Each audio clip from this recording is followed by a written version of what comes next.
Olá, turma! Eu sou a professora Monique Menezes e na videoaula de hoje nós vamos dar continuidade à nossa disciplina Conceito de Eficiência Urbana para Cidades Inteligentes e Sustentáveis. Na nossa videoaula de hoje, nós vamos falar sobre parcerias público-privadas e cidades inteligentes e sustentáveis. A ideia é a gente entender um pouco como as cidades podem se beneficiar desse modelo contratual bastante inovador, que são as parcerias público-privadas. Mas antes da gente entrar no tema específico sobre os contratos de parcerias público-privadas, vamos retroceder um pouquinho e voltar lá para o conceito de cidades inteligentes. O que a gente pode entender como cidades inteligentes? Bom, é claro que vocês vão ver isso com muito mais detalhes com a professora Bárbara Iorras, né, na atividade síncrona da disciplina, mas eu gostaria aqui de dar uma visão um pouco do que eu entendo como cidades inteligentes. Lembrando que não tem um consenso na literatura do que seja cidade inteligente, né, nem entre os especialistas. Mas eu gosto de dizer que cidades inteligentes, para mim, são aquelas que buscam por políticas e estratégias de gestão e governança para a provisão dos serviços públicos urbanos, com o uso, sim, de tecnologia da informação e comunicação, as TICs. Porém, as cidades inteligentes, elas não são a mesma coisa de cidades digitais, muito pelo contrário.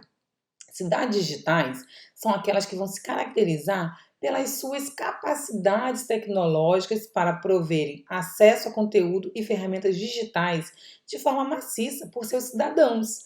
Mas as cidades inteligentes, elas vão se utilizar desses recursos existentes nas cidades digitais, porém de forma inovadora, colaborativa, criativa e com o cidadão no centro das atenções. As cidades inteligentes, elas são mais competitivas, elas procuram melhorar a qualidade de vida do cidadão. O objetivo dela não é a tecnologia em si, mas sim a melhoria na qualidade de vida das pessoas. Então, as pessoas são mais importantes. Nesse sentido, as cidades, elas, para se tornarem inteligentes e sustentáveis, elas precisam de uma governança inovadora e inteligente, no qual seja possível construir pontes, construir parcerias, seja com a sociedade civil organizada, com o cidadão comum e com a iniciativa privada, para a implementação de soluções inteligentes e sustentáveis. E aí, nesse sentido das parcerias, é que eu gostaria de introduzir aqui a ideia, né, de parcerias público-privadas e como que as cidades podem se beneficiar desse modelo contratual que é bastante inovador na administração pública brasileira. As parcerias público-privadas, elas têm como características contratos que são de longo prazo, né, contratos com modelos de governança que são bastante inovadores, no qual você faz uma avaliação de indicadores, inclusive para o pagamento, né, da iniciativa privada. E também nós temos aí uma antecipação de investimentos, o que ajuda bastante, né, a administração pública na provisão de alguns serviços. Essas são algumas características que são bastante positivas nesses contratos de parcerias público-privadas. Porém, é importante dizer que as parcerias público-privadas não são o mesmo que privatizar. Quando a gente está falando de privatizar um serviço, a gente está falando da venda, né, de um ativo do Estado. E as PPPs, né, ou as concessões comuns também, né, que a gente fala sempre parcerias público-privadas e concessões comuns, elas se referem à delegação de serviços, né, delegação de poderes para a provisão de um determinado serviço, seja no âmbito municipal, estadual ou federal. Nós temos aí, na verdade, algumas modalidades, né, de parcerias público-privadas e uma modalidade que a gente chama de concessão comum. As concessões comuns, elas são caracterizadas como a delegação da prestação de um serviço público ao privado, né? A gente estrutura o projeto, né, todo com base na ideia de uma cobrança de uma tarifa, né, que vai ser regulada pelo Estado. Um exemplo claro desse tipo de projeto de concessão comum É o serviço de água e esgotamento sanitário, resíduos sólidos, domiciliar, as rodovias, né, cobrança de tarifa nas rodovias, os famosos pedágios e os aeroportos. E a gente tem um outro tipo, né, de parceria público-privada, que são as que a gente chama de PPPs patrocinadas. Esse é um tipo de parceria que é financiado por receitas das tarifas dos usuários, adicionadas de contraprestações pecuniárias da administração pública. Isso acontece para evitar que a tarifa seja muito elevada para o cidadão. Então, isso acontece muitas vezes em serviços como transporte público, ocorrem resíduos sólidos, né? Para que a tarifa que o município, ao fazer uma parceria público-privada, estabeleça para ser cobrada ao cidadão não seja muito elevada, o Estado ele complementa essa tarifa. Daí a gente chama de uma parceria público-privada patrocinada. E a gente tem o que a gente chama a parceria público-privada administrativa, no qual inexiste a cobrança de tarifa e a remuneração da prestação de serviço advém exclusivamente das contraprestações públicas. Esse é o caso, por exemplo, da iluminação pública de Teresina. A COSIP, ela não é uma tarifa, ela é uma contribuição que o cidadão faz por meio da sua conta de energia, vai para a concessionária de energia, da concessionária de energia vai para o município e depois é que chega na parceira que faz o serviço de iluminação pública, na parceira privada, na empresa privada que faz a iluminação pública da cidade. Só recapitulando aqui, então a gente tem 3 tipos de contrato. As concessões comuns, no qual a gente tem a cobrança de tarifa, as concessões patrocinadas, que tem cobrança de tarifa junto com a complementação do governo estadual, municipal ou federal, e as concessões administrativas, que nesse caso a gente não tem uma cobrança de tarifa, a contraprestação é feita diretamente pelo poder estatal, né, pelo Estado. Você pode ter uma cobrança de uma taxa ou algo indireto, mas a responsabilidade por essa cobrança se dá via Estado, que é o caso que acontece, por exemplo, na iluminação pública de diversas cidades no Brasil. Mas, dado isso que eu expliquei para vocês um pouco como que funcionam as parcerias público-privadas, como elas podem ser vantajosas em relação às cidades inteligentes, né? Como que as cidades podem se beneficiar desse modelo contratual?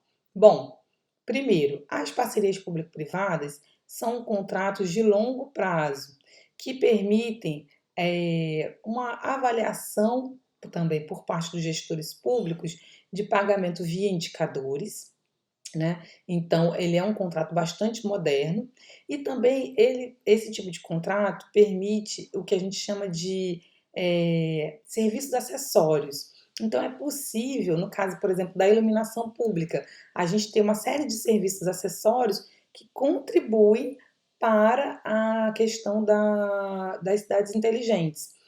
Aqui na cidade de Teresina, por exemplo, nós temos previstos, né, que 20% do parque de iluminação pública tem o que a gente chama de telegestão. O que é a telegestão? A telegestão é um aparelho que se coloca no poste ali, que vai permitir abrir a cidade para várias tecnologias, que são tecnologias de cidades inteligentes e que também podem ser utilizadas de maneira sustentável pelo próprio município.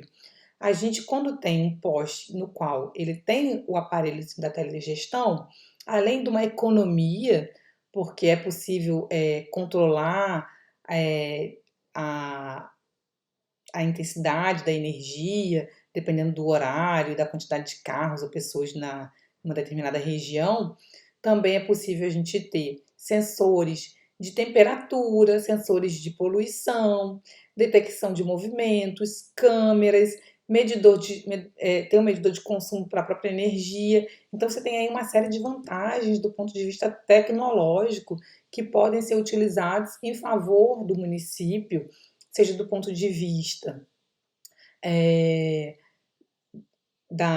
da economia de energia, seja do ponto de vista da provisão de serviços que a gente chama acessórios, né? Para além disso, né, nós temos também outras áreas que podem ser beneficiadas, como é o caso, por exemplo, da área de mudanças climáticas, com a medição de poluição, por exemplo, né? Então é possível a gente fazer alguns testes para poder, na verdade, verificar indicadores na cidade. Então, as parcerias, esse eu dei o exemplo, né, da iluminação pública, nós temos outros exemplos, né? As parcerias público-privadas, elas abrem uma gama enorme, né, de possibilidades para que as cidades se utilizem desses serviços de forma inteligente, com o uso da tecnologia da informação, com o uso de dados, né, desde que, obviamente, a gente respeite aí a legislação, né, dados que sejam sensíveis, eles têm que ter todo o cuidado para essa utilização. E a gente também tem outras áreas, como a área de eficiência energética, a área de energia fotovoltaica, que podem também ser utilizados pelo município de forma inteligente. E outras áreas, como por exemplo a área de resíduos sólidos. A área de resíduos sólidos ela tem uma grande capacidade também para trazer aí um uso inteligente dos nossos resíduos para a nossa cidade, seja na produção de energia, com o uso de tecnologia, seja na área de reciclagem. Nós temos assim várias e várias tecnologias que podem ser incorporadas a esses contratos como serviços acessórios, no qual geram ganhos para o município, né? Então, o que eu trouxe para vocês hoje aqui foi só assim uma ideia do que a gente pode fazer nos diferentes serviços na área de nas diferentes áreas que as parcerias público-privadas podem ser estruturadas. E eu quero só fechar a nossa aula de hoje chamando a atenção que nós já temos, né, além da iniciativa do governo municipal, da Prefeitura de Teresina, a iniciativa do governo estadual, através da SUPAC, que é a Superintendência do Governo do Estado do Piauí, na área de concessões e parcerias, com projetos voltados para cidades inteligentes, tanto na área de iluminação pública quanto na área de energia, né? Buscando aí uma maior eficiência dos prédios públicos, a produção de energia solar e iluminação pública. Então, essa já é uma realidade e não é uma realidade somente do Brasil, mas uma realidade do estado do Piauí, no qual a gente precisa disseminar, né? Trazer aí uma maior sustentabilidade e uma maior inteligência para as nossas cidades. Gente, era isso que eu tinha para falar para vocês hoje. Até a nossa próxima aula.